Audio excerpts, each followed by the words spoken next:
नमस्कार, आप देख रहे हैं एनबी न्यूज और मैं हूं आपके साथ योगेश पांडे। उत्तर प्रदेश के चुनाव समाप्त हो चुके हैं और नतीजे भी आ चुके हैं, लेकिन अभी भी सियासी माहौल लगातार गरमाया हुआ है। दरअसल उत्तर प्रदेश में विधानसभा के चुनाव भले ही समाप्त हो गए हों, लेकिन एमएलसी के चुनावों को लेकर के सभी राजनीतिक दल अपने अपने नामांकन दाखिल किए और उसके बाद भारतीय जनता पार्टी के तो 2 एमएलसी भी निर्विरोध निर्वाचित हो गए हैं। औपचारिक ऐलान होना बाकी है और समाजवादी पार्टी के एटा जिले से एमएलसी के प्रत्याशी का पर्चा छीनने का मामला सामने आया। वहीं अखिलेश यादव के खास माने जाने वाले उदयवीर सिंह का भी पर्चा छीने जाने की खबरें सामने आई और तस्वीरें सामने आई। समाजवादी पार्टी ने बड़ा आरोप लगाया है भारतीय जनता पार्टी पर कि जिस तरीके से अराजकता का माहौल पैदा हुआ है, ये भारतीय जनता पार्टी की एक सोची समझी रणनीति है। और दूसरी तरफ अखिलेश यादव ने विधानसभा में रहने का निर्णय किया है। दरअसल अखिलेश यादव आजमगढ़ के संसदीय क्षेत्र से सांसद भी थे और करहल विधानसभा से 2022 के विधानसभा चुनाव में चुनाव भी लड़े थे और जीते थे, जिसके बाद अखिलेश यादव ने यह निर्णय किया कि वो संसद के सदस्यता से इस्तीफा देंगे और विधायक बने रहेंगे। उसके बाद अब लगातार ये कयास लगाए जाने लगे हैं कि अखिलेश यादव उत्तर प्रदेश में रहकर विपक्ष की आवाज़ बनेंगे और ये भी माना जा रहा है कि उत्तर प्रदेश के विधानसभा के अंदर नेता प्रतिपक्ष की जिम्मेदारी खुद अखिलेश यादव संभाल सकते हैं। कहा जाता है कि दिल्ली का रास्ता लखनऊ से होकर जाता है और शायद अखिलेश यादव इस बात को बखूबी समझ चुके हैं, क्योंकि 2014 और 2019 के लोकसभा के चुनाव जो हुए, उनके जो नतीजे आए वो एक उदाहरण के तौर पर देखे जा सकते हैं। और शायद यही वजह है कि अखिलेश यादव ने सांसद पद से इस्तीफा दिया और विधायक बने रहने का निर्णय किया और 2024 को अब तैयारी अभी से अखिलेश यादव करने लगे हैं। और यही वजह है कि 2024 और उसके बाद 2027 पर अखिलेश यादव की नज़रें हैं, लेकिन 24 भी मुझे लगता है कि अखिलेश यादव बेहद संजीदगी के साथ चुनाव लड़ेंगे और उत्तर प्रदेश में रहकर के विपक्ष की आवाज़ बनेंगे, क्योंकि 2017 से चुनावों से इस बार 2022 के चुनावों में समाजवादी पार्टी को एक बेहतर बढ़त मिली है और एक शानदार विपक्ष की भूमिका में निभाने की बात कह रही है। क्या कुछ कह रहे हैं अखिलेश यादव और क्या कुछ अखिलेश यादव की प्रतिक्रिया है उत्तर प्रदेश में रह करके चुनाव लड़ने की और जनता की आवाज़ किस तरीके से उठाएंगे, वो आपको सुनवाते हैं।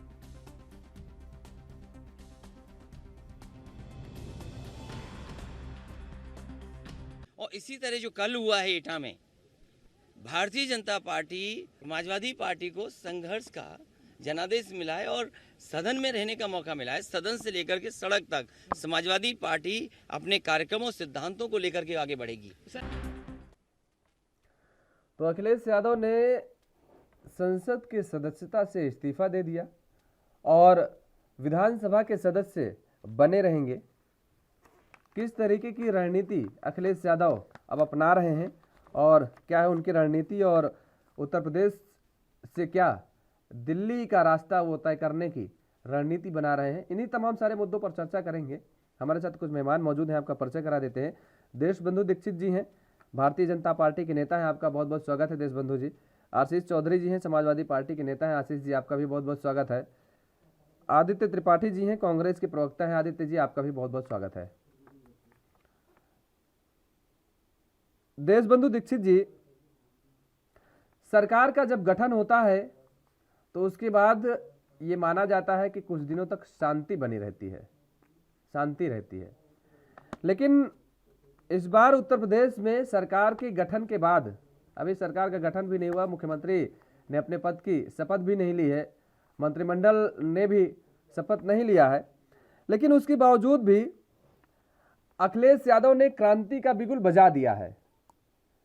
क्या ये माना जाए कि अखिलेश यादव अब आईना देख चुके हैं और वो समझ चुके हैं कि अगर भारतीय जनता पार्टी को टक्कर देना है, कड़ा मुकाबला करना है, तो वो उत्तर प्रदेश से ही दिया जा सकता है। और यही वजह है कि उत्तर प्रदेश में वो रह करके और अब विधानसभा में रह करके विपक्ष की आवाज उठाएंगे, जनता की आवाज उठाएंगे और आपके सामने मजबूती के साथ खड़े होने की वो कोशिश कर रहे हैं।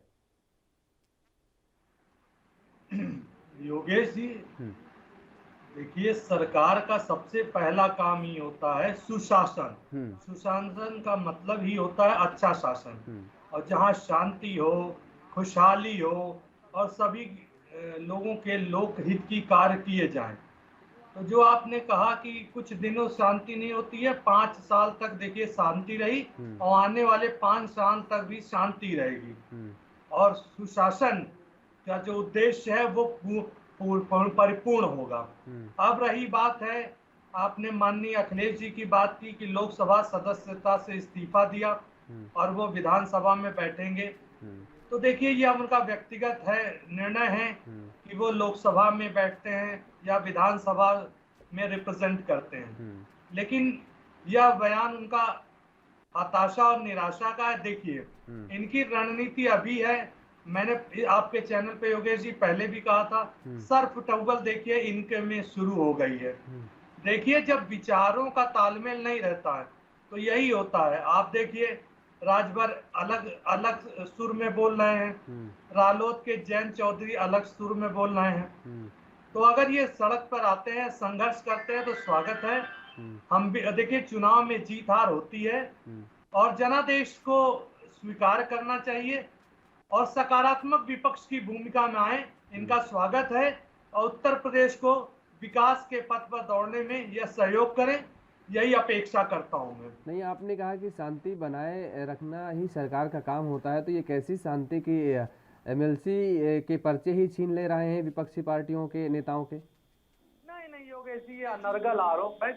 देखिए, विपक्ष के पास कुछ नहीं, जब मुद्दा बचता है तो योगेश जी, मैंने पहले भी कहा था कि परिणाम आने के बाद ईवीएम पे तस्वीरें सामने है, देशबंधु जी, तस्वीरें सामने है, कहिए तो फिर से आपको दिखवा दूं।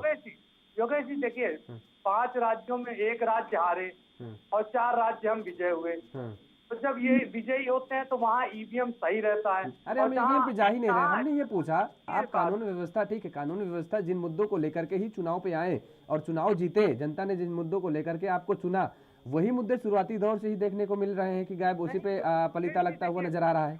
योगेश जी, सरकार का जो सबसे पहला काम है वो कानून व्यवस्था ही काम। अगर आप कानून व्यवस्था नहीं काम कर सकते तो विकास के जुड़े हुए और कार्यों पे बात करना बेईमानी हो जाती है। तो ये कैसी कानून व्यवस्था है, वही मैं पूछ रहा हूँ।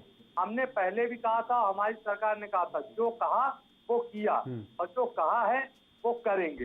तो इस बात से आप निश्चिंत रहिए। नहीं, हम निश्चिंत है, हमें कोई टेंशन नहीं है देशबंधु जी, हमें किसी बात की दिक्कत थोड़े ना है। दिक्कत योगेश जी, जो आपने कहा ना, ये शांति व्यवस्था कायम रहे। शांति व्यवस्था, मैं ये पूछ रहा हूँ कि मुझे लगता है ऐसा इतिहास में तो मुझे नहीं पता है कि इस तरीके के पर्चे वर्चे किस तरह के छीन लिए जा रहे हो, विपक्ष को लड़ने ही ना दिया जा रहा हो। मैं केवल इतना पूछना चाह रहा हूँ कि जो पर्चे, अब पुलिस वहां पर मुख्य दर्शक बनी देख रही हो, विजुअल में साफ तौर पर देखने को मिल रहा है कि पुलिस वहां पर खड़ी है, देख रही है और पर्चे छीने जा रहे हैं, मार कुटव्वल हो रही है, ये मैं पूछ रहा हूँ।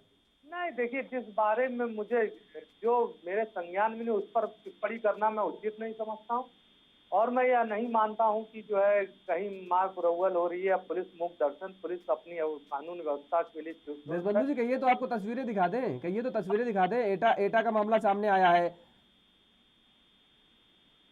मैंने कहा ना, इसके बारे में मुझे कोई जानकारी नहीं, तो उस पर मैं टिप्पणी करना उचित नहीं समझता हूँ। चलिए, पता करिए, हालांकि ये बहुत, बताइए, इतनी बड़ी घटना हो गई, आपको पता नहीं है एटा में किस तरीके से एमएलसी 5 साल तक उदयवीर सिंह किस तरह पर्चे छीन ले गए, आपको जानकारी नहीं है, बताइए कितनी बड़ी। परिणाम आते ही मैंने कहा था, जो अराजक तत्व है वो बिलों में घुस गए, या तो वो उत्तर प्रदेश छोड़कर चले जाए अथवा उनके लिए जेल और कठोर से कठोर कार्रवाई की जाएगी। देखिए, जीवन की रक्षा, लोगों की रक्षा। ठीक है, कोई बात ही नहीं, जब आपको जानकारी ही नहीं है इस बात की तो आगे बढ़ते हैं। आशीष चौधरी, जिस तरीके से अब समाजवादी पार्टी क्या ये समझ चुकी है कि अगर भारतीय जनता पार्टी का मुकाबला करना है तो उत्तर प्रदेश में मजबूती के साथ खड़े होकर के ही करना है, क्योंकि ये कहा जाता है कि दिल्ली का रास्ता उत्तर प्रदेश से होकर के ही जाता है। और क्या यही वजह है कि अखिलेश यादव ने सांसद पद से इस्तीफा दिया और विधायक बनने का निर्णय किया है, विधायक बने रहने का। और माना यह भी जा रहा है कि हो सकता है कि वो नेता प्रतिपक्ष के तौर पर भी नजर आए विधानसभा के अंदर, इसकी जिम्मेदारी वो खुद संभालें। और अखिलेश यादव को ये एहसास हो गया कि अब चुनाव में उतरना है, चुनाव जीतना है, तो दरअसल केवल चुनावी मौसम में ही नहीं उतरना पड़ेगा जमीन पे, उससे पहले से जनता के बीच में उतरना पड़ेगा और जनता की आवाज उठानी पड़ेगी। देखिए, आपने बहुत सही कहा है कि समाजवादी पार्टी पहले भी प्रयास की थी और कहीं न कहीं कमी रह गई थी, कहीं न कहीं चूक हम लोगों से हुई, जो हम लोग आज सरकार में नहीं आ पाए और भाजपा की सरकार चुनाव वापस आई है, राय के पात्र होंगे। और माननीय अखिलेश यादव जी ने जो अपना निर्णय लिया है, वो विपक्ष की भूमिका मजबूती से रखेंगे और विधानसभा में विपक्ष की भूमिका आवाज, जनता की आवाज जो है उठाएंगे। इसीलिए उन्होंने लोकसभा का जो इस्तीफा दिया है और विपक्ष के में बैठकर हम लोग उसकी आवाज उठाने का पूरा प्रयास करेंगे। जो योगी के जो मंत्री रहेंगे, विधायक रहेंगे, जो जनता के हित में कार्य नहीं होंगे, वो जनता ने इतना विपक्ष मेरा मजबूत करके फिर विधायकों को वो भेज दिया है कि हम लोग जनता के हित को ध्यान में देते हुए आवाज उनकी जरूर उठाएंगे। और मैं उस पर जनता को भरोसा दिलाना चाहता हूँ, जिस उम्मीद के साथ आपने हमारे इतने विधायक जिता के भेजे, भले ही कम वोटों से हम हारे कई सीटों पे, सरकार में नहीं आ पाए, लेकिन जनता ने जिस तरीके मदद की हम लोग उनके एहसानमंद हैं, उनके आभार हैं, उनको धन्यवाद मैं देना चाहता हूँ और उनको भरोसा दिलाना चाहता हूँ कि विपक्ष में रहकर भी जनता की आवाज को कहीं कुचलने नहीं दिया जाए। जनता की आवाज से हम लोग आवाज उठाएंगे, कंधे से कंधा जनता के साथ मिलाकर चलेंगे और भाजपा अगर कहीं गलत कार्य करती है उसके खिलाफ भी हम लोग रोड से लेके विधानसभा तक आवाज उठाने का काम करेंगे। बिल्कुल आशीष चौधरी, लेकिन सवाल यहाँ पर एक और उठ रहा है कि ये 2024 की तैयारी है या फिर 27 की? बिल्कुल, हम लोग 2024 में भी मजबूती के साथ चुनाव लड़ेंगे। जैसा कि आपने कहा कि यूपी से दिल्ली का रास्ता तय करता है, ये सही है। इसी के देखते हुए माननीय राष्ट्रीय अध्यक्ष अखिलेश यादव जी पूरी मजबूती पूरे कार्यकर्ताओं को निर्देश भी दिया है कि जमीन पे जाएं, गांव में जाएं, गांव में मिलजुल के रहें और आपसी भाईचारा बनाए रखें। और जो जो हम लोगों से कमियां हुई, जो लोग जिससे जनता हम लोगों से कुछ जनता दूर रही है, उन दूरियों को खत्म करके उनको आपस में मिलाकर अपने पास रख के उनको वोट में तब्दील करने का काम किया जाएगा।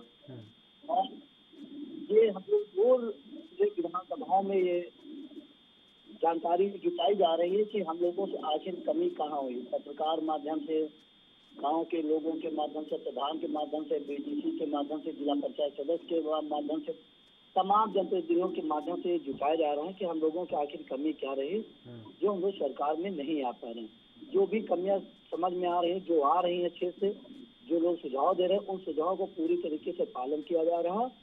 और पुनः 2024 में माननीय अखिलेश यादव जी के नेतृत्व में मजबूती के साथ चुनाव लड़ा जाएगा और ज्यादा से ज्यादा प्रयास करके उत्तर प्रदेश से लोकसभा के सांसद बनाकर दिल्ली में भेजने का प्रयास करेंगे।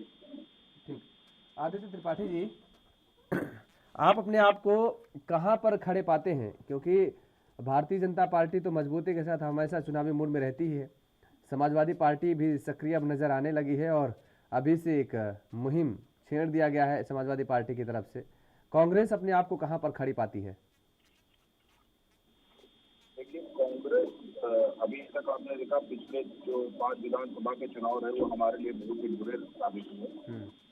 तो कहीं ना कहीं संगठनात्मक बदलाव पर जो चर्चा चल रही है पार्टी के अंदर, तमाम संगठन में बदलाव हो रहे हैं और संगठन में बदलाव पर चर्चा हो रही है। और कहीं ना कहीं हमारा संगठन जो उत्तर प्रदेश में हम लोग 32 साल से पूरा स्वयंभू होकर नहीं लड़े थे, इस बार हम 400 सीटों पर लड़े। तो आज हमको समझ में आ रहा है कि उत्तर प्रदेश में हमारा क्या वजूद बचा है, कितना वजूद बचा है।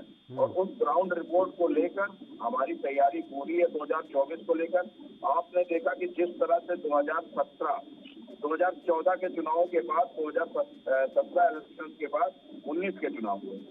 19 लोकसभा चुनाव के बाद जब प्रियंका गांधी उत्तर प्रदेश में एक्टिव हुई तो आपने देखा होगा भारतीय जनता पार्टी का अगर कोई विपक्ष बनकर मुकाबला कर रहा था तो आदरणीय प्रियंका गांधी जी कर रही थी, हमारे प्रदेश अध्यक्ष अजय कुमार लल्लू जी कर रहे थे।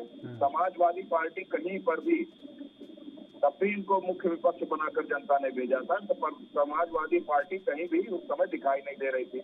ये बात अलग है कि मेहनत हमारे कार्यकर्ताओं ने की और रिजल्ट इनका अच्छा गया। लेकिन रही बात 24 की, तो पूरा देश जानता है कि अगर 24 में भाजपा को कोई हराकर हटा सकता है तो वो कांग्रेस हटा सकती है। इसलिए जनता हमारे ऊपर विश्वास करेगी और हम ज्यादा से ज्यादा उत्तर प्रदेश से सीट जीत कर जा पाएंगे।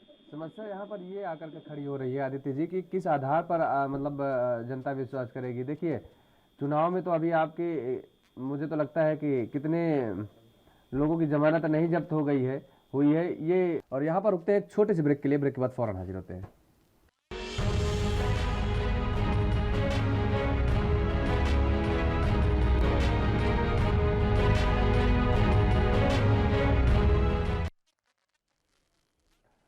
ब्रेक के बाद एक बार फिर आप सभी का स्वागत है और चर्चा को आगे बढ़ाएंगे और सीधे रुख करेंगे देशबंधु जी का। देशबंधु जी, रिजल्ट आपका बेहतर रहा विधानसभा चुनाव में, ये सच है। और 2014 से 2019 का अगर जिक्र करें तो लोकसभा की चुनाव में 63 से आप जो है 63 सीटों में 2014 में थे और उसके बाद 72 सीटों पर 19 में पहुंचे। लेकिन 2022 के विधानसभा चुनाव जो हुए इनमें 5 ऐसे जिले हैं जहां पर आपको एक भी सीट नहीं मिली है। अंबेडकर नगर हो गई, चाहे शामली हो गई, चाहे कौशाम्बी हो गई, और 3 जिले जो है इसमें आ रहे हैं पूर्वांचल के। बिहार और पूर्वांचल को अगर जिक्र कर लें 60 सीटों में, तो आपने 19 में जो है अच्छी बढ़त बनाई थी, 56 सीटें जीती थी और उन्हीं में ये 3 जिले शामिल हैं। चुनाव भले ही आपके अनुकूल हों, लेकिन क्या वास्तव में आपको ये दिख रहा है कि आने वाले समय में स्थिति में बदलाव नजर आ रहा है उत्तर प्रदेश में? अब नहीं योगेश जी, स्थिति में तो बदलाव हो ही गया है। 35 साल बाद इतिहास रचा है, इस बात से आप इनकार नहीं करते। बिल्कुल। और रही बात जो है सीटें कम या ज्यादा हम मानते हैं कुछ जगह हम सीटें कम हुई, लेकिन जब दिनों में जो है बात कर रहे थे, इन्होंने मुद्दे का ध्रुवीकरण किया। देखिए जब हमने गन्ना की बात की तो जिन्ना की बात आ गई, जब हमने हिंदुस्तान की बात की तो ये पाकिस्तान को ले आते थे। तो जब इन्होंने प्रयास किया किसान मुद्दे पे, देखिए इन्होंने बहुत भ्रामक चीजें फैलाई, इस बात से मैं इनकार नहीं कर सकता कुछ। लेकिन आपने देखिए विपक्ष हताश निराश था, कितने असफल प्रयोग थे वो आप कर लिए। तो इनकी कहाँ कुंठा रही, कहाँ कमी रही, ये इनको सुधार करने की जरूरत है। और रही बात आपकी, एक बात बता दूं कि 2014 में हम 72 सीट पाए थे, 2019 में 63। आपने उल्टा बोल दिया था। हाँ ठीक है, वही। तो जो योगेश जी, अब जो विकास की जो हमारी धारा है या विकास के जो हमारे कार्य हो रहे थे, वह देखिएगा और तीव्र गति से होंगे। और देखिएगा अगर इनको, मैं माननीय अखिलेश जी को मैं यही कहता हूँ कि आप आए हैं, संघर्ष करिए, जो जनादेश है उसको स्वीकार करिए, अपना आत्मचिंतन मंथन करिए कि कहाँ कमी हो गई। 4 चुनाव में आपने 4 असफल प्रयोग किए, तो ऐसा ना हो कि इनका हस्त भी कांग्रेस के राजकुमार की तरह हो जाए। वो तो देखिए चुनाव को आप इवेंट समझते हैं, जब चुनाव आता है तो चली आती हैं, चाहे माननीय प्रियंका जी हों, चाहे माननीय राहुल जी हों। उसके बाद आप देखते हैं उत्तर प्रदेश में कहीं भी कांग्रेस धरातल पे नजर नहीं है। तो इस बात को ध्यान में रखकर मैं माननीय अखिलेश जी से को यही कहना चाहूंगा कि से जुड़े हुए देखिए चुनाव में जीत हार लगी रहती है, आप भी जानते हैं। बहुत वर्षों तक हमारे स्वर्गीय श्रद्धेय प्रधानमंत्री अटल बिहारी वाजपेयी भी नेता प्रतिपक्ष थे, लेकिन उन्होंने जब भी राष्ट्रहित के मुद्दे आए तो हमेशा सरकार को सहयोग दिया। और सरकार के जो जनता उपयोगी 125 करोड़ की जो भारतवासी हैं, उनकी जो लोकहित कल्याणकारी की जो भी योजनाएं रही, नेता प्रतिपक्ष के रूप में और विपक्ष के रूप में हमने उनको सकारात्मक सहयोग दिया। तो ये बंधन करें, देखिए जीत हार लगी रहती है, अपने हाथ से इनको सबक सीखना चाहिए। और 4 चुनाव में जनता ने इनको हार के द्वारा ये सिखा दिया है ये कांग्रेस के पद चिन्हों पर न चले। कांग्रेस तो आज देखिएगा इतिहास के पन्नों में दफन हो गई।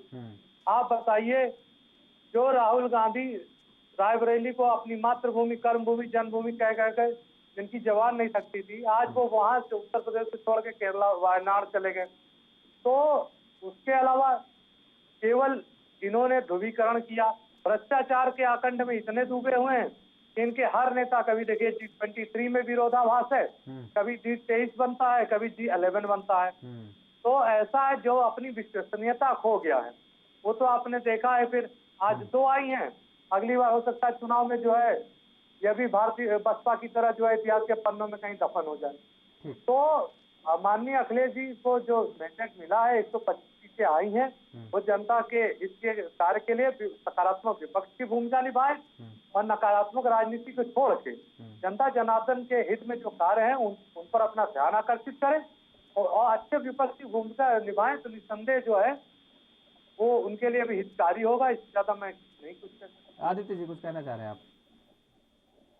देखिए, अभी हमारे भाजपा के प्रवक्ता ने कहा कि कांग्रेस कहीं भी धरातल पर नहीं। तो मैं इनको बताना चाहूंगा, 18,000 कार्यकर्ता विगत 5 वर्षों में जेल जाने का काम किया। अगर वो धरातल पर काम ना कर रहे होते तो जेल ना जा रहे होते, योगी सरकार ने उनको जेल में नहीं भेजा होता। जब उन्नाव का मामला हुआ, हाथरस का मामला हुआ, सोनभद्र उम्भा का मामला हुआ, चाहे वो निषाद समाज के लिए प्रयागराज का मामला हुआ, तो लखीमपुर का मामला हुआ, अगर कहीं कोई लड़ने में उतरा है विपक्ष की भूमिका में तो कांग्रेस पार्टी है। और जिस तरह से इन्होंने कहा चुनाव हमारे लिए इवेंट है, सालों साल बीजेपी इवेंट बनाकर चुनाव को सरकारी धन का उपयोग कर चुनाव को इवेंट बजाई रहती है, ना कोई समीक्षा, ना हार के प्रति कोई जिम्मेदारी। और इन्होंने कहा कि प्रियंका गांधी तभी आती हैं जब चुनाव होता है। 2019 से लेकर 2022 तक जिस तरह वो सक्रिय रही उत्तर प्रदेश में चुनाव नहीं थे, उन्होंने संगठन का काम किया और संगठन की मजबूती पर काम किया। ये बात अलग है कि जनादेश हमारे विपरीत आया, जनता ने हमको नहीं मौका दिया, लेकिन हार से हम बहुत कुछ सीखे हैं और कम से कम 400 सीटों पर लड़ने का हम जज्बा बनाकर आए हैं। आपने देखा, चाहे वो अखिलेश यादव जी रहे हो, कई गठबंधन में आए, चाहे वो आप देखे हो कि भारतीय जनता पार्टी रही हो, वो भी गठबंधन में लड़े। तो इन लोगों के पास अकेले लड़ने का हौसला ही नहीं था। अगर इन्होंने इतना विकास किया था तो ये चाहते तो अकेले लड़ सकते थे, और अखिलेश यादव जी अगर इतनी अच्छी विपक्ष का भूमिका निभा रहे थे, वो भी चाहते अकेले लड़ लेते, लेकिन नहीं, सबने गठबंधन को चुना और हम जनता के मुद्दों को लेकर लड़ रहे थे। और पूरे चुनाव में जिस तरह आपने देखा, कोई चर्बी की बात कर रहा था, कोई गर्मी की बात कर रहा था, लेकिन सकारात्मक राजनीति जिस तरह से प्रियंका गांधी ने अपने भाषणों में जनता के बेरोजगारी, महंगाई, शिक्षा, इन सब को मुद्दा, स्वास्थ्य व्यवस्था को मुद्दा बनाया, मैं और अपने इसी का परिणाम है कि आज वक्ता से केवल एक प्रश्न पूछना चाहता हूँ, कहाँ है माननीय प्रियंका 2024 में निश्चित तौर पर सबसे ज्यादा सांसद के जीतेंगे तो आज उत्तर प्रदेश की हार का जिम्मेदारी कौन लेगा? कहाँ है दोनों आपके माननीय प्रियंका गांधी, जो एक चुनाव को इवेंट समझती हैं और चुनाव खत्म और वो चली गई, कहाँ है वो? उनको जिम्मेदारी नहीं लेनी चाहिए? उनको अपने पद से इस्तीफा नहीं लेना चाहिए? अजय कुमार लल्लू तो केवल दोषारोपण का शिकार किया जा रहे हैं, बाकी आपके जहाँ भाजपा चुनाव हारती है, क्या वहाँ के प्रभारी इस्तीफा देते हैं? क्या जहाँ जहाँ भाजपा चुनाव हारती है वहाँ के प्रदेश अध्यक्ष, प्रदेश प्रभारी इस्तीफा देते हैं क्या? आप हमारी बात, आप अपनी बात करिए, आपकी सारी, बिल्कुल आप अपनी बात करिए, हमारी बात आप हमारी चिंता मत करें। गांधी कहाँ है भाई? राहुल गांधी कहाँ है?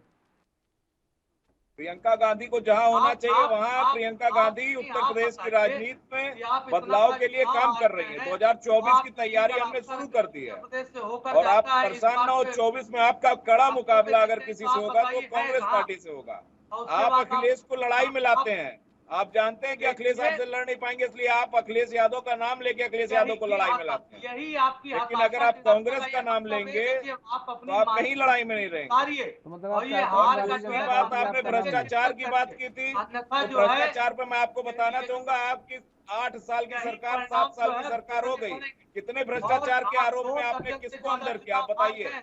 इसके बाद भी आपके तो नहीं आप कोई कार्रवाई कर पा रहे हैं? जब आप विपक्ष में रहते हैं आपको भ्रष्टाचार दिखता है, आप सत्ता में आते हैं आप भूल जाते हैं। यही कांग्रेस की रीति नीति आई है कि उसका कोई धरातल पर व्यवहार नहीं है, कहीं वो जनता के हित से जुड़ी नहीं हुई है। केवल चुनाव आने पर समय समय पे दर्शन आते हैं, दिव्य दर्शन, उसके बाद एसी के बंद कमरों में ट्विटर खेला जाता है।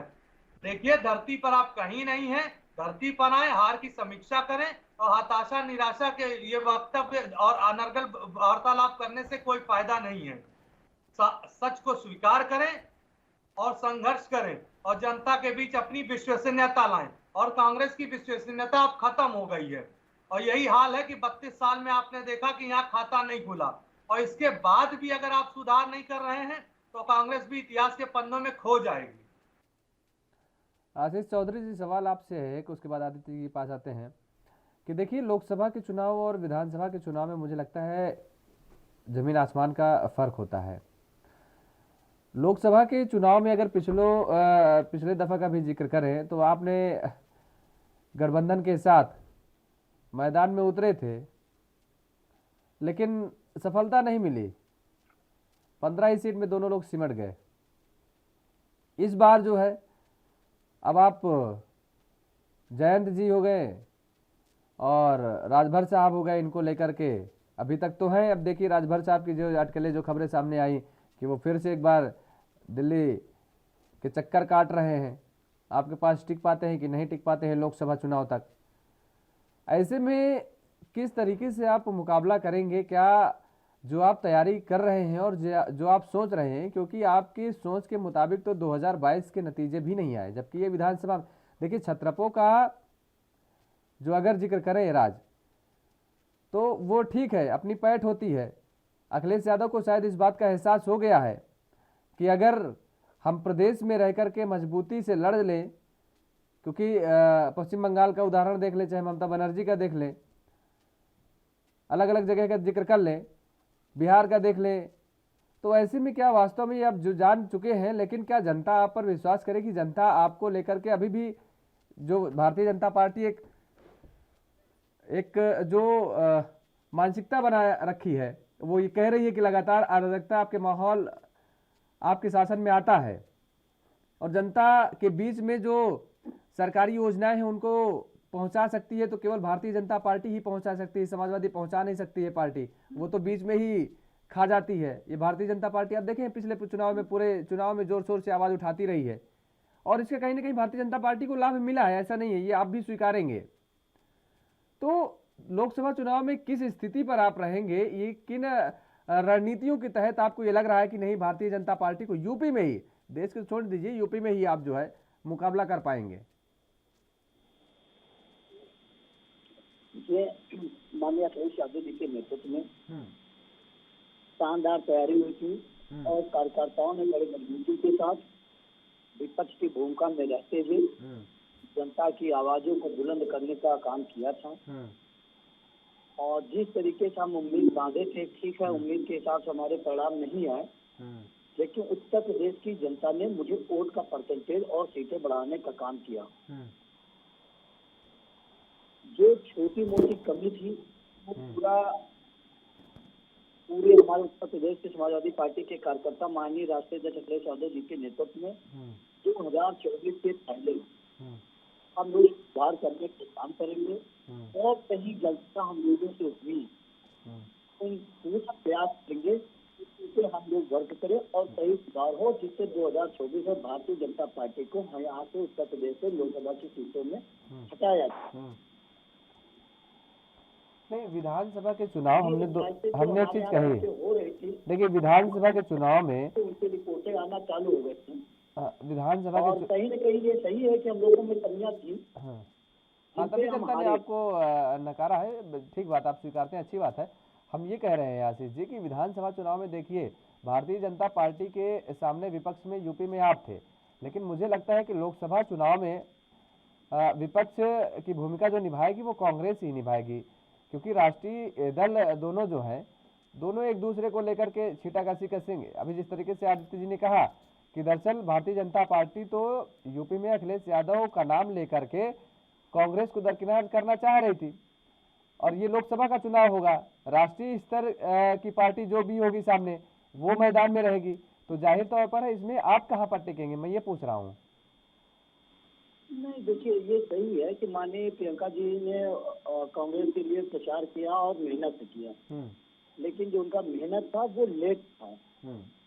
और मुझे नहीं लग रहा उत्तर प्रदेश में कांग्रेस के कहीं न कहीं यहाँ गढ़ बना पाएंगे, क्योंकि अब आपने देखा जो राहुल गांधी भी खुद चुनाव हार गए हों, जो उनका गढ़ माना जाता था अमेठी, तो यूपी के अंदर तो कांग्रेस का कोई मतलब, वो यूपी में समाजवादी पार्टी ही भारतीय जनता पार्टी का मुकाबला करेगी और भारतीय जनता पार्टी को यहाँ से हटाने का काम कर सकती है, क्यों समाजवादी पार्टी कर सकती है, क्योंकि जनता ने भी ये दिखा दिया और जनता में भी मैसेज हो गया, उत्तर प्रदेश के लोगों की मैसेज, भारतीय जनता पार्टी के लोग भी समझ चुके हैं कि अगर कोई मुकाबला करेगा तो समाजवादी पार्टी ही करेगी, क्योंकि आपने देखा वो जीते जरूर है लेकिन कितने कम वोटों के अंतराल से वो जीत हासिल की। कई 70-80 ऐसे विधायक जो 1000, 2000, 5000, 7000, 9000, 12000, 200-300 वोट से हारे जीते। तो कहीं न कहीं जनता भी हमारे साथ थी, थोड़ी बहुत जो हमारी कसर की जो कमियां थी से हम भर के करेंगे और 2024 में हम कड़ा मुकाबला करेंगे। भारतीय जनता पार्टी को यहाँ से हटाने का प्रयास हम वो जरूर करेंगे और 2027 तक, तो 2027-2024 में भी समझ में आ जाए कि उत्तर प्रदेश की जनता किधर है। और 27 तक तो हम लोग पूरी तरीके से पूरे जमीनी स्तर पर एक एक गांव में एक एक पुरों तक जो जहाँ 4-4, 5-5, 10-10 घर बने वहाँ अपनी बात रखेंगे, वहाँ के लोगों की दिक्कत परेशानी उन लोगों की आवाज उठाने का जोर हम प्रयास करेंगे और समाजवादी पार्टी के कार्यकर्ताओं को गाइडलाइन के निर्देश अभी होगा वो कि गाँव में जोर बने रहे, कि गाँव में जनता में जो भ्रम में फंस जाती है या भ्रम में आ जाती है, वो भ्रम कहीं न कहीं उनके दिमाग में न जाता है। अगर कहीं भारतीय जनता पार्टी सब लोग समझ रहे हैं और जान भी रहे हैं, भारतीय जनता पार्टी भ्रम फैला के ही सरकार में हमेशा आने का प्रयास करती है। उस भ्रम को दूर करने का हम लोग देश पूरा अब रखेंगे इस बार की गांव के अंदर जोर हम पूरी तरीके से हर कार्यकर्ता प्रत्येक गांव प्रभु तक का जोर रहे कि कहीं न कहीं भारतीय जनता पार्टी के भ्रमों में ना आ पाए। अगर कहीं भारतीय जनता पार्टी गलत करती तो विपक्ष की भूमिका समाजवादी पार्टी बहुत जोर तोड़ से दिखाई पड़ेगी। ये रोड पे आपको दिखाई, आप लोगों के माध्यम से दिखाई पड़ेगी, आप लोग खुद कहेंगे कि हाँ विपक्ष की भूमिका समाजवादी पार्टी बहुत जोर तोड़ से दिखाई पड़ रही है, क्योंकि जो जनादेश समाजवादी पार्टी को भी दिया है, बढ़ा है, वो परसेंटेज बढ़ा, विधायक बने, अब उत्तर प्रदेश की जनता के ऋणी है, उनके आभारी हैं। ठीक बात, उन्होंने इतनी तो हमें दी, हुई हमने कई बार आपसे बोल चुके, जो हम लोगों की कमियां रखे उन कमियों को सुधारेंगे और 2024 में मुंहतोड़ जवाब देने का भारतीय जनता पार्टी के माननीय अखिलेश यादव जी के नेतृत्व में काम करेंगे हम लोग।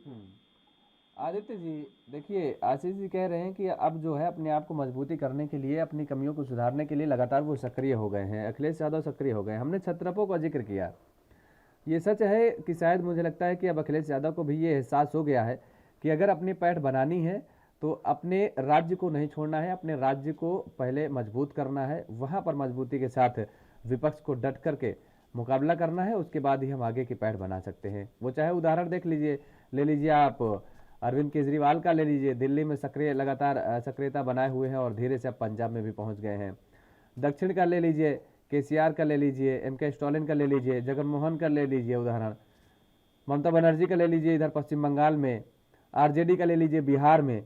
तो ये लोग जो है, ये छत्रप जो हैं, ये सब अपनी अपनी एक पैठ बना रखे हैं और ये अपने यहाँ जो है अपने गढ़ में ये मजबूती के साथ चुनाव लड़ते हैं। शायद अब अखिलेश यादव को भी इस बात का एहसास हो गया है और यही वजह है कि अखिलेश यादव अब यूपी में अपनी मजबूती और अपनी पैठ बनाने जा रहे हैं। लोकसभा चुनाव में भी उनकी सक्रियता देखने को मिलेगी, खास तौर पर देखना आप। ऐसे में मुझे लगता है कि भारतीय कांग्रेस के लिए तो अब और भी चुनौतियां सामने आती हुई नजर आ रही हैं। जिस तरीके से लगातार ये पार्टियां सक्रिय होती जा रही हैं, अगर गठबंधन का भी आगे भविष्य में हम जिक्र करते हैं कि कहीं ना कहीं एक तीसरा मोर्चा निकल करके सामने आएगा अगर, तो उसमें भी कोई भी राजनीतिक दल मुझे नहीं लगता है कि अभी आपकी चाहे राहुल गांधी को हो चाहे प्रियंका गांधी के हो, इन लोगों को नेता मानने के लिए तैयार नहीं हो रहे हैं। तो स्थिति तो विषम जो सबसे ज्यादा पैदा हो रही है वो कांग्रेस के सामने। अभी आपने देखा होगा कि AIADMK तमिलनाडु में राहुल जी गए थे और उनका वहाँ भव्य स्वागत हुआ। वहाँ के चीफ मिनिस्टर MK स्टालिन खुद आगे बढ़कर आए और उन्होंने अपने माइक से बोला कि future prime minister of 2024 Shri Rahul Gandhi. तो ऐसा नहीं, बहुत सारे क्षेत्रीय दल हैं जो हमारे साथ भी हैं। और रही बात उत्तर प्रदेश की, क्योंकि 2019 में हमको समझ में आ चुका था कि बिना उत्तर प्रदेश के दिल्ली हम नहीं पहुंच। इसीलिए जो हमारा सबसे कमजोर स्थिति थी वो उत्तर प्रदेश में थी। 32 साल से हम सरकार में नहीं है उत्तर प्रदेश में, कहीं ना कहीं जनता से काफी दूर जा चुके थे। तो आपने देखा होगा प्रियंका गांधी ने जिस तरह से मोर्चा उत्तर प्रदेश में संभाला, तो आपको इस बात से एहसास जरूर होगा कि जरूर कहीं ना कहीं उत्तर प्रदेश की जनता के लिए हमारा कंसर्न है और उत्तर प्रदेश की देश की राजनीति में ऐसा राज्य है जो हमको वापस सत्ता में बैठा सकता है। तो बिल्कुल हम मजबूती के साथ उत्तर प्रदेश, बिहार, इन सब जगहों पे लड़ेंगे। और रही बात क्षेत्रीय पार्टियों की, तो जनता भी जानती है कि क्षेत्रीय पार्टी जीत के जाएंगी और केंद्र में सरकार नहीं बना पाएंगी, और अगर कोई केंद्र की सरकार भाजपा के खिलाफ बना पाएगा तो कांग्रेस पार्टी बना पाएगी। इसलिए जनता भी इनको उसी हिसाब से वोट देगी, उसी हिसाब से तरजीह देगी। ठीक बात, जनता समझती है, लेकिन इन लोगों की जो सीटें हैं वो कहीं ना कहीं बढ़त देखने को मिल रही है। देखिए हमने जो उदाहरण दिए, चाहे जिस राज्य का उदाहरण देख लीजिए, वहाँ सब बेहतर स्थिति में खड़े होते नजर आ रहे हैं। अब यूपी में आप ये नहीं कहिए कि समाजवादी पार्टी के हालात क्या थे पिछली बार, तो वो चीज़ें नहीं हम कह रहे हैं, इसलिए कह रहे हैं कि वो अब जागते हुए नजर आ रहे हैं, अपना आईना देखते हुए अखिलेश यादव नजर आ रहे हैं। आपने तीसरे मोर्चे की जो बात की, हाँ, तीसरे मोर्चे में इनके पास नेता नहीं है, ऐसा नेता नहीं है जो राष्ट्रीय लेवल पर इनका चेहरा बन सके। चाहे वो ममता बनर्जी हो, चाहे वो अखिलेश यादव हो, ये चाहे वो अरविंद केजरीवाल हो, कोई ऐसा नेता नहीं जिसको सब कोई स्वीकार करता। तो कहीं ना कहीं तीसरे मोर्चे की विफलता यही रहेगी। नहीं तो आपके भी आपके भी नेताओं को तो ये लोग कहाँ स्वीकार रहे हैं? ना ममता बनर्जी स्वीकार रही है, कोई नहीं स्वीकार रहा है। देखिए, अगर भारतीय जनता पार्टी को वर्तमान में सत्ता से दूर करना है, हाँ, तो चाहे वो समाजवादी पार्टी हो, चाहे वो ममता बनर्जी जी की पार्टी हो, इन सबको कांग्रेस को ही समर्थन देना पड़ेगा, क्योंकि इनको हमारी नेतृत्व को स्वीकार करना ही पड़ेगा। इनके पास और कोई ऑप्शन नहीं है, ये मजबूरी होगी इन लोगों की। या तो ये बीजेपी के साथ है या तो ये बीजेपी के खिलाफ है। अगर ये बीजेपी के साथ है तो कोई बात नहीं, और बीजेपी के खिलाफ है तो हमारा साथ है। ठीक बात। देशबंधु जी, क्या लगता है कि अगर तीसरा मोर्चा कोई निकल करके सामने आता है, इस दफा ऐसी स्थिति पैदा होती है, क्योंकि अभी महाराष्ट्र में भी इस बात को लेकर के अब सियासी गलियारों में चर्चा हो रही है, अब लगातार शिवसेना भी अग्रसर है इस ओर में, तो अगर ऐसी कुछ स्थिति पैदा होती है तो क्या वास्तव में संकट की घड़ी पैदा हो सकती है क्या भारतीय जनता पार्टी के लिए? नहीं योगेश जी, तीसरा मोर्चा तो एक और कल्पित कल्पना है। आपने पहले भी देखा तीसरा मोर्चा कहाँ हो, चाहे महाराष्ट्र में शरद पवार की बात कर लें, चाहे तृणमूल कांग्रेस में ममता बनर्जी की बात कर लें, चाहे बिहार में लालू प्रसाद यादव की बात कर लें, तीसरा मोर्चा हो, चाहे आंध्र प्रदेश में चंद्रबाबू नायडू की बात कर। कई बार आपने देखा इन्होंने बेमेल जोड़ी है, इसमें जो है कभी कोई विचारधाराओं का मेल है ही नहीं, आपस में ही सरपटौगल होती है। तो हम भारतीय जनता पार्टी में विपक्ष तो है ही नहीं। मैंने तो पहले ही कहा इनको अपने हार की समीक्षा करनी चाहिए। 2.5 दर्जन से ज्यादा छोटे बड़े चुनाव हार चुके हैं राहुल गांधी। देखिए, पहले अपनी क्रेडिबिलिटी जनता के बीच बनाइए, लेकिन अभी आप जो कह रहे हैं, नहीं तो 32 साल नहीं, अगले 132 साल तक कहीं नजर नहीं आएगी। और रही बात जो आप कह रहे हैं केंद्र की भूमिका, देखिए सबसे पहले केंद्र या राज्य की बात नहीं होती, पहले सबसे पहले आप विश्वसनीयता की बात करें। अभी आपने जिक्र किया केजरीवाल का या उदाहरण दिया, मैं ये कहना चाहता हूं कि अगर आप अपने इतने हार के बाद भी सबक नहीं लेना चाहते हैं और जनता के बीच आकर उनके हित में काम नहीं करना चाहते, एसी के बंद कमरों से राजनीति नहीं होती है। राजनीति का अर्थ है जनता से जुड़ाव, जनता की सेवा और जनता के प्रति समर्पण। और यही हमारी नीति है कि सबका साथ, सबका विकास और साथ में सबका विश्वास। और यही आप नहीं करेंगे तो जैसे हर बार मुखी खानी पड़ती है, 2024 के चुनाव में भी परिणाम वही होंगे। नहीं, आपने कहा कि ये विपक्षी दल एक साथ आकर के कई दफ़ा जो है ऐसे प्रैक्टिकल कर चुके हैं, तो ऐसा नहीं है। इतिहास का भी अगर पन्नों को पलटें तो देखिए ना, 51 से लेकर के लगातार जुगत लगाई जा रही थी, कयास लगाए जा रहे थे, प्रयास किए जा रहे थे, लेकिन 67 तक आते आते 1967 में आकर के ये गठबंधन सामने आया और एक बार सत्ता पक्ष के सामने जब चुनावी मैदान में उतरा, कितने सालों बाद देखिए ये सब एक साथ आए। तो ऐसा नहीं, ये नहीं कहा जा सकता ना कि कोई केवल कल्पना की जा सकती है कि कई दफ़ा आप ये प्रयोग कर चुके हैं, अब आने वाले समय में ऐसा नहीं हो सकता है। ये कहना क्या मुनासिब होगा क्या? योगेश जी, मैंने कहा हताशा निराशा के बाद में। अब आप यह बताइए, माननीय प्रियंका गांधी के पति जी खुद बेल पर हैं, माननीय राहुल गांधी जी भी खुद बेल पर हैं। जब आप बताइए भ्रष्टाचार के आकंठ में डूबे हैं तो जनता के बीच विश्वसनीयता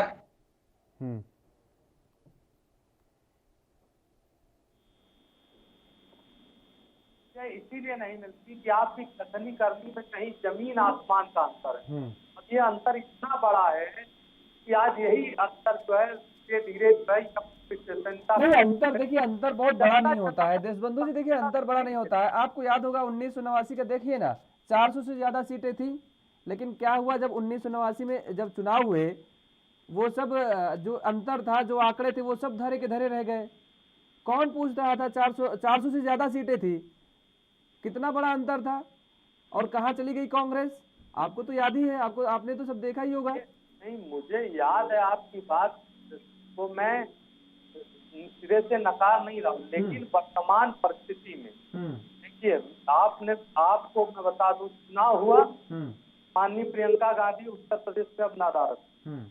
जिस समय इनको अपनी हार की समीक्षा करनी चाहिए, उस समय इनको देखना चाहिए कि क्या कारण रहे कि हमारी इतनी सीटों पर जमानत जब्त हो गई, हमारा सांगठनिक ढांचा कहाँ कमजोर हो गया, या सांगठनिक ढांचा क्यों बिखर गया।